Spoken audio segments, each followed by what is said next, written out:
Shabbat Shalom.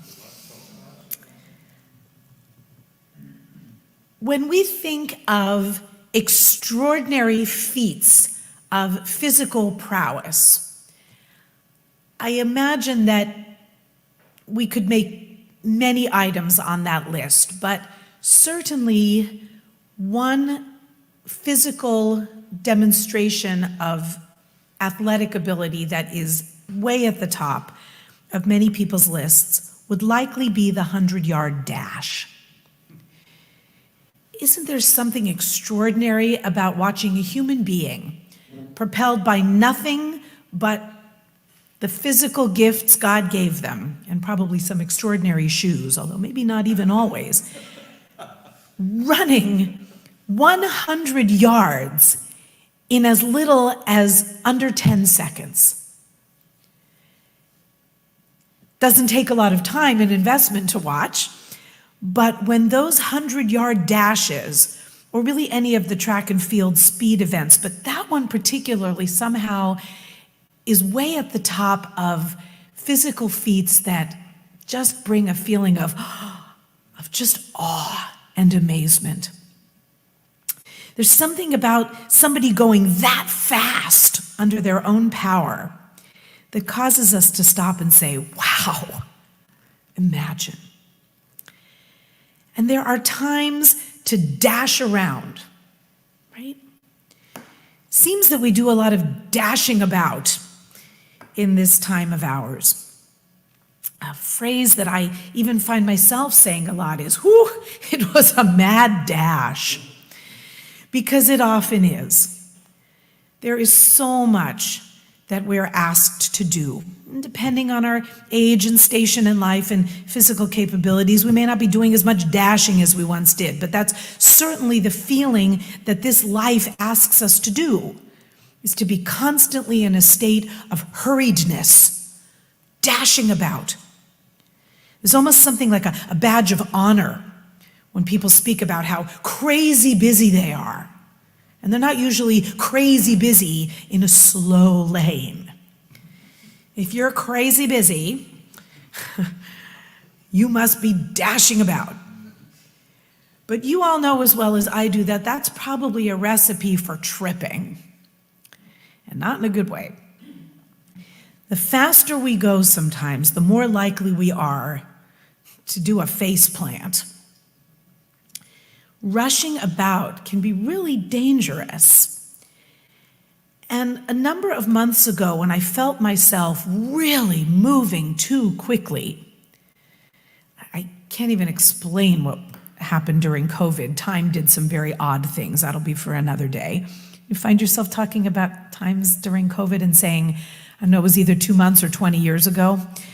Time just did something very odd, but I'll save that for another time.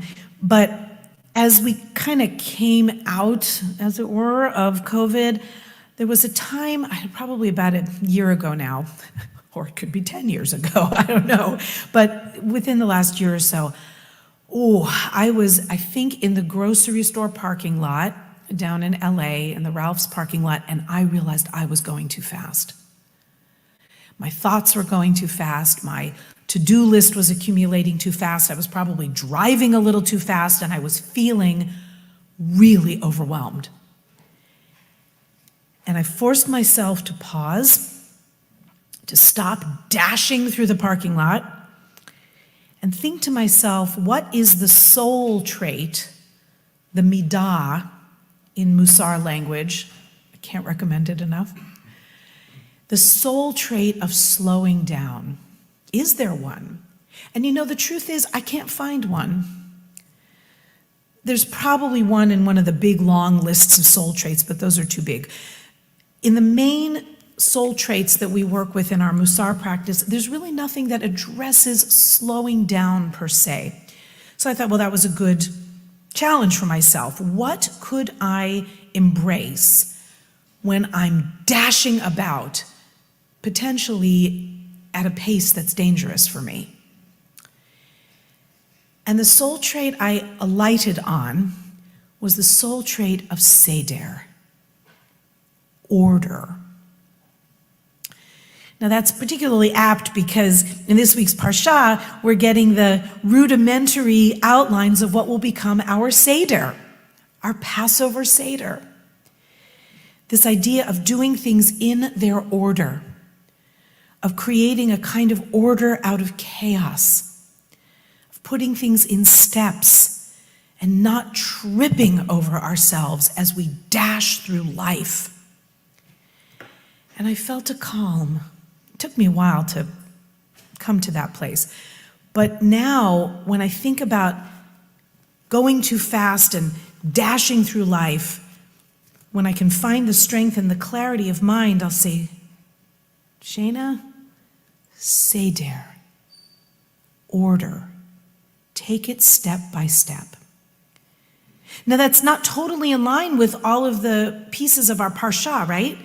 Today you might have noticed, somewhere about halfway through the reading, that we are reminded, and you all know this, Exodus chapter 12, verse 11, this is how you shall eat the unleavened bread and the paschal sacrifice and the bitter herbs. First it says, don't eat any of it raw or cooked in any way with water, roasted over the fire. Don't leave it till the morning. This is how you shall eat it. Your loins girded, your sandals on your feet, and your staff in your hand. Ve'achaltem oto bechipazon, unusual word. You shall eat it hurriedly, for it is a Passover offering to the Lord. This is how the night of Passover was supposed to go, in a mad dash to get out of Egypt. There is a time to dash, and yet with all of those warnings, we find out later they still hadn't prepared any provisions for themselves. The bread was unleavened, they had to throw it together and get the heck out of Dodge. I always think that's probably because they really didn't believe, and we can understand this, that they actually weren't going to get out. And they didn't want to maybe tempt fate by preparing too much. So out they went with very meager provisions put together. V'achaltem oto bechipazon, you shall eat it hurriedly, in a mad dash. But you all know this as well as I, that running about, overly busy, giving others the impression that you can't be pinned down, doesn't create a sense of calm in yourself, in your relationships, on the road, or in the world. The sole trait of order, of Seder, the opposite of dashing, sounds so kind of dry. But I'm finding more and more that it is, as Rabbi Shlomo Wolbe says, in the name of the altar of Kelm, that order, Seder, can be compared to the clasp on a pearl necklace. The pearls, Rabbi Wolbe said, are what make the necklace, and they are definitely more valuable than the clasp. But without the clasp, the pearls fall off and scatter, and all that will remain of the necklace is the string.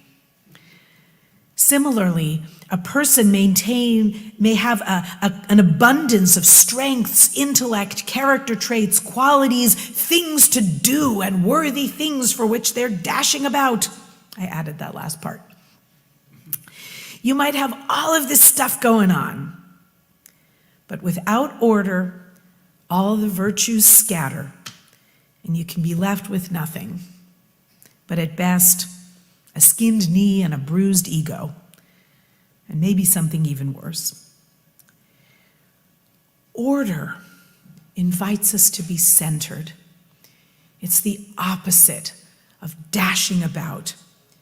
It creates an inner sense that things that matter have been properly arranged and tended to, and as a result, that the details of life are under control as best as possible. Order is the clasp on the necklace that keeps everything else from skittering away. But there are Dashes, and there are dashes. And this is what I'd like to leave us with today. I belong to a wonderful, sustaining women's group, the like of which I've never had in my life. And that sometimes I have to really put my own schedule and inner life in order to be able to attend. But I am never sorry. And one of my teachers in this little community, a dear, wonderful lady, Sandy Shepler, introduced me to this poem, and it's called the Dash poem. It's not about dashing about. It's a different kind of dash. She shared it in honor of the memory of her husband, Dave. The Dash poem by Linda Ellis. I read of a man who stood to speak at the funeral of a friend. He referred to the dates on the tombstone from the beginning to the end. He noted that first came the date of birth and spoke the following date with tears, because he said what mattered most of all was the dash between those years. For that dash represents all the time that they spent alive on earth, and now only those who loved them know what that little dash is worth. For it matters not how much we own, the cars, the house, the cash. What matters is how we live and love, and how we spend our dash. So think about this long and hard. Are there things you'd like to change? For you never know how much time is left that can still be rearranged.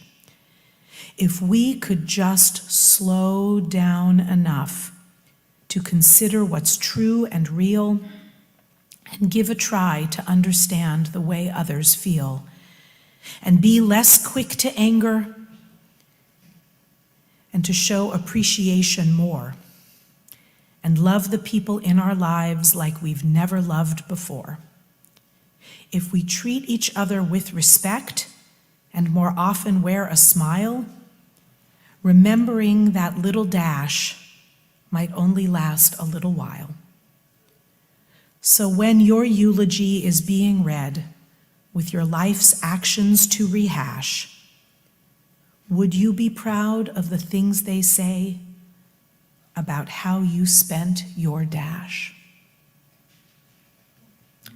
Shabbat Shalom.